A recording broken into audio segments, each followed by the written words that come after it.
हत्यारो। अर्जुन ने कहा ये दुर्योधन एक कुरुवंश का राजा इतनी हत्या कराने जा रहा है। दुष्ट कुरुपति हत्यारो पुनः भैया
खड़ो भैया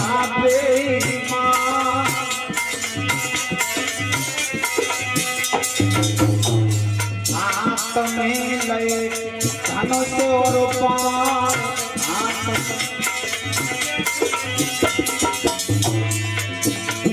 भारत कुल कर दो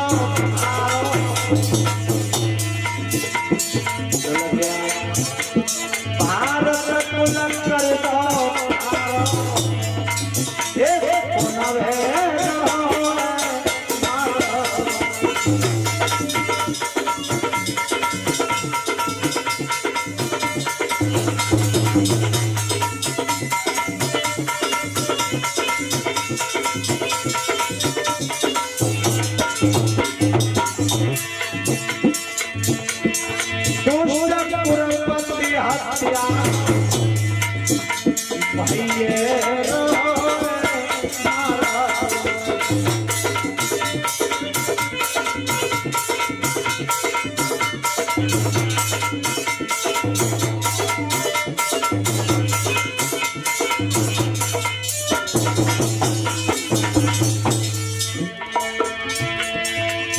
कहने लगे अर्जुन श्याम किन पर बार चढ़ा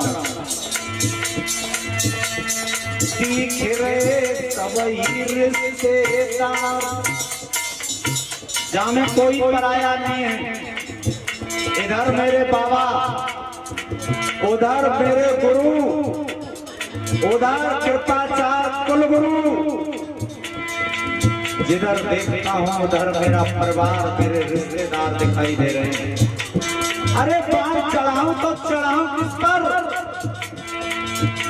कन्हैया ने सोची काम बनो बनाओ बिगड़ो जा रहा है।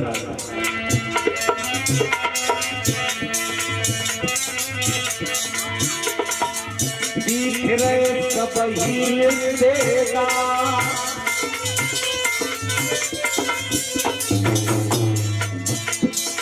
युद्ध को खड़े भय तैयार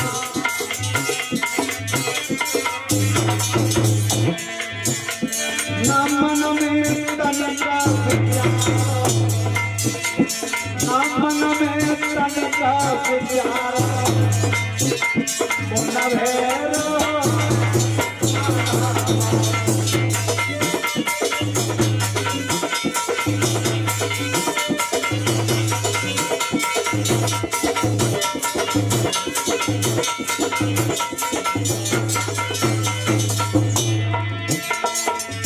अर्जुन ने कहा श्याम नाय में धरो पाप की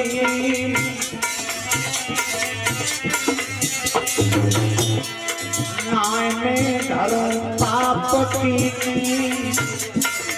हाथ में ना पकड़ू गांधी छोड़ दिया गांधी हाथ में ना पकड़ू गांधी। अर्जुन ने कहा कन्हैया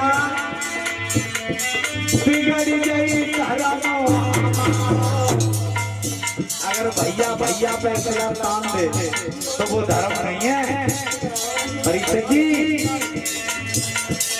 बिगड़ गई धर्म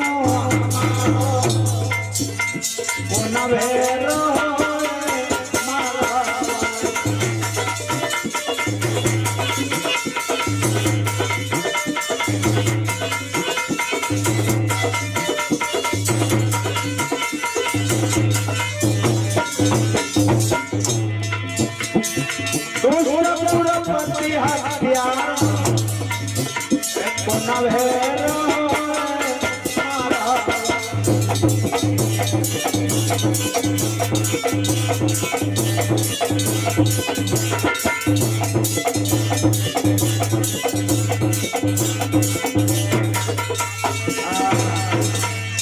ध्यान देना। अर्जुन ने वो गांडी धनुष नीचे छोड़ दिया। मैं अपने भैया पर अस्त्र नहीं उठा सकता। जरा से राज के लिए, जरा सी संपत्ति के लिए, और मैं अपने भैया पर अस्त्र उठा दूं, मैं अपने गुरु को मार दूं, मैं अपने बाबा पर बाण चढ़ा दूं, मैं अपने मामा साल पर बाण चढ़ा दूं। अरे जिनकी गोदी में मैं खेला हूं, जिनके आंचल में मैं पला हूं, अगर मैं अपने भैया पर अस्त्र उठा दूं, मेरी मैया गंधारी के मन में क्या होगा? नहीं, मेरी माता डर जाएगी कि मेरा बेटा मार दिया गया। नहीं, मैं अपनी सौतेली माँ को कष्ट नहीं देना चाहता। ऐसा विचार जब अर्जुन का बना, ध्यान रखना। और यही कथा रामायण में भी है, ऐसा मन सोचना रामायण में नहीं है। ये बात जब अर्जुन यहाँ सोच रहा है तो कथा रामायण में आती है। जब राम का वनवास हो गया, भरत जी नंसाल से लौट करके आए परीक्षित जी, तो भरत जी को ये किसी ने नहीं बताया कि तेरे पिता का देहांत हो गया, तेरा भैया वनवास को चला गया। तो भरत को पता कैसे लगा? जब भरत अपने उस नंदी गांव में पहुंचे हैं जहां पर भरत के बुजुर्गों की मूर्ति लगी थी।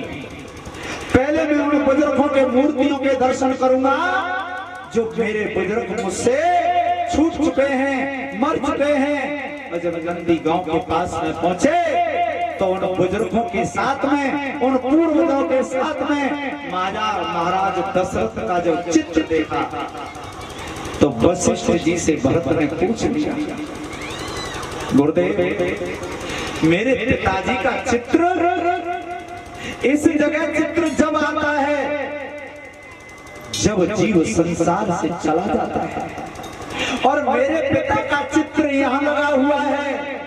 तो वशिष्ठ की आंखों में आंसू आ गए और परीक्षित जी रो करके वशिष्ठ ने कहा, हे बेटा भरत, अब तेरे पिता दशरथ इस दुनिया में नहीं रहे। तेरे भैया राम को वनवास हो गया।